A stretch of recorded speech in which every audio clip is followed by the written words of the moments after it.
What have you put? It's just a guess. We put, yeah, Henry VII. Quite often, Henry VII is an answer to a question. Quite often. Who won the Battle of Bosworth Field, for example? Was not the question. No, but if that had been the question, this would be the correct answer. So in many ways, is it the answer that's wrong or the question?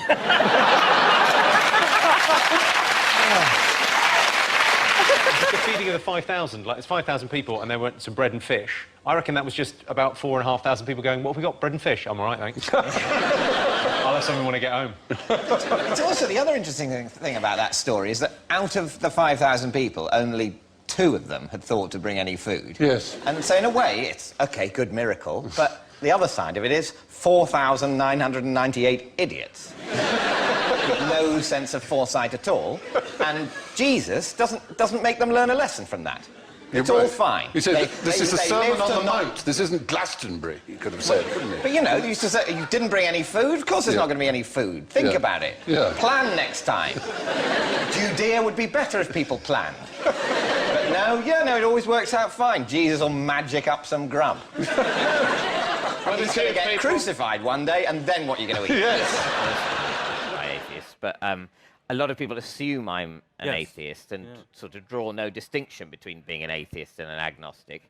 And there's a sort of, particularly among, you know, basically rational comedians like me, there's a lot of atheism going on, and I don't accept the argument that atheism is the most rational response to the world as we see it. I think agnosticism is, and I also. I don't want there to be nothing. No. I'm not convinced there's something, but I do want there to be something. I want there to be an all-powerful, benevolent God. And I like that thought. And I was initially brought up with it, and now I'm not sure. Yeah. But I'm not ready to reject it, and I'm suspicious of the disdain for people who find that a comfort in their lives. And the sort of desperation among some atheists to tear that comfort away from them. Yeah. And the argument given for that is that religion has caused lots of killing and pain. And I dispute that, because so much killing and pain was done in the name of, you know, communism or fascism. Humans have killed humans in the name of anything, and whether it's religious or political or whatever. Humans just like to kill each other. Yeah.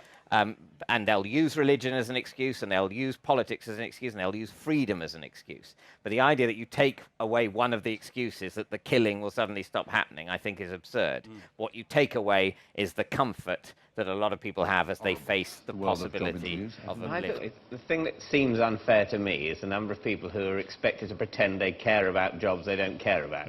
You should be allowed to say, look, I'm fulfilling my contract. You can't put in the contract, also you have to seem like you give a shit. I think that's expecting too much. Yeah. That's why I really like the fact that we live in a country with such poor customer service. I've got respect for that. You know? This is a horrible train, you're tearing tickets, of course you're in an awful mood. Now that you've put it like that, I shall feel better about it. You're right. Why have a cheesy grin on your face if you are working in an awful supermarket? Well, it's the sign either of a liar or a moron. Compulsive, actually, isn't it? It's like people who keep their wee in labelled jars. It's absolutely true. Very obsessive, compulsive people can sometimes do that. They sort of, as it were, file their various excreta. How would you know? How would I know? About filing those sorts of things? I am a knowledgeable man, and it's part of my knowledge. You know, if I knew how I knew everything I knew, then I'd only be able to know half as much, because it would all be clogged up with where I know it from. So I cannot always cite my sources, I'm sorry. Are you all right? Yes, it's a number 7. Maybe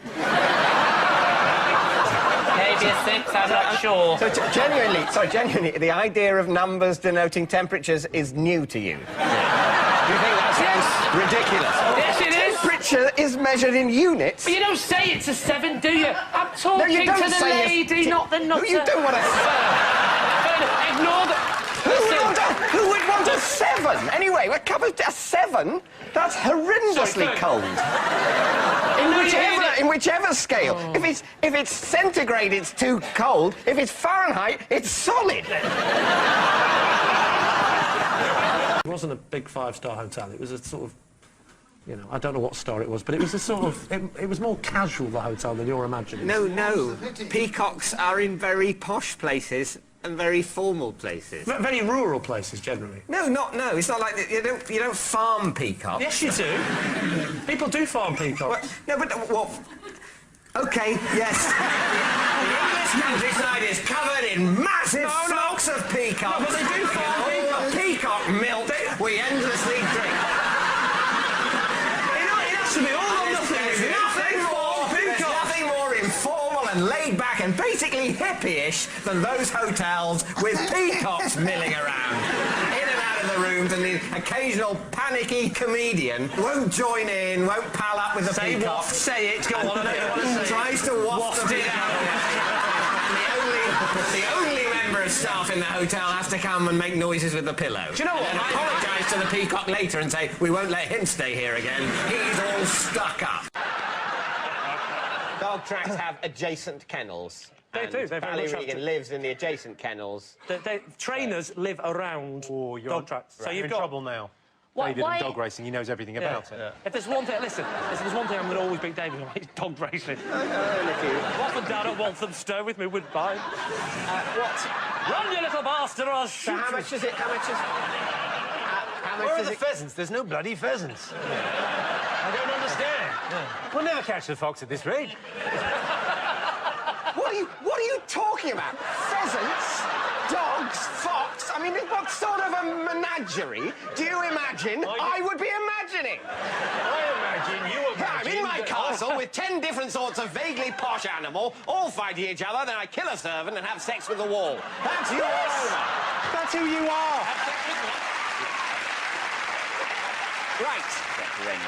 It's being built to annoy the Russians. You hope you don't have to use the thing. It's just there to annoy. The Russians became really annoyed. You can't have lasers and missiles and things really near our country in countries we used to run. That's insulting to us as Russians. And there's a division in American politics about whether it is good to be as rude as possible to the nutty Russians or bad to be as rude as possible to those maniacs. And I don't know. I mean, there's no doubt that the Russians Your choice of language alone would seem to place you in one camp rather than the other. I think, don't get me wrong, I think the Russians are really insane. And annoying, right? Not all of them are insane, but they have an insane political culture. They see that weird, bald, flabby man with his shirt off fishing, and they think, yes, we want to vote for him. Oh, by the way, apparently he tortured people when he was in the KGB. What a guy. I think that's an odd kind of country. But I don't necessarily think the best thing to do with them is to annoy them even more. However, it is the most satisfying thing to do. So it's a question, shall we have a bit of fun? Poke the Russians, poke the Russians. Oh, my God, they're coming.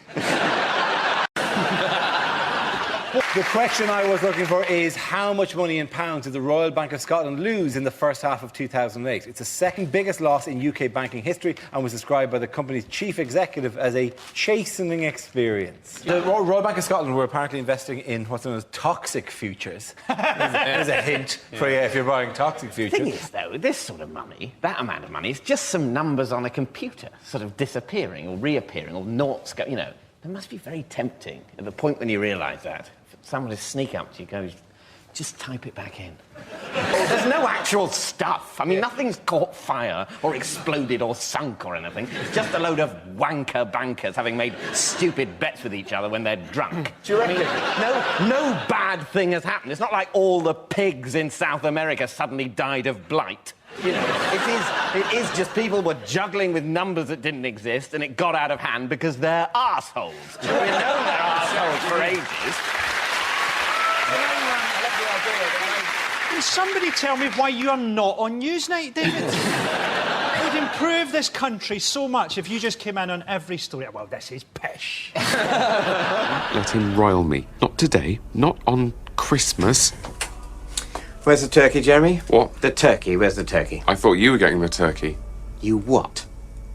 No turkey? You fucking idiot, Jeremy! You total fucking idiot! That was your job, you fucking moron! You cretin! You're a fuckhead! That's what you are! A fucking shithead!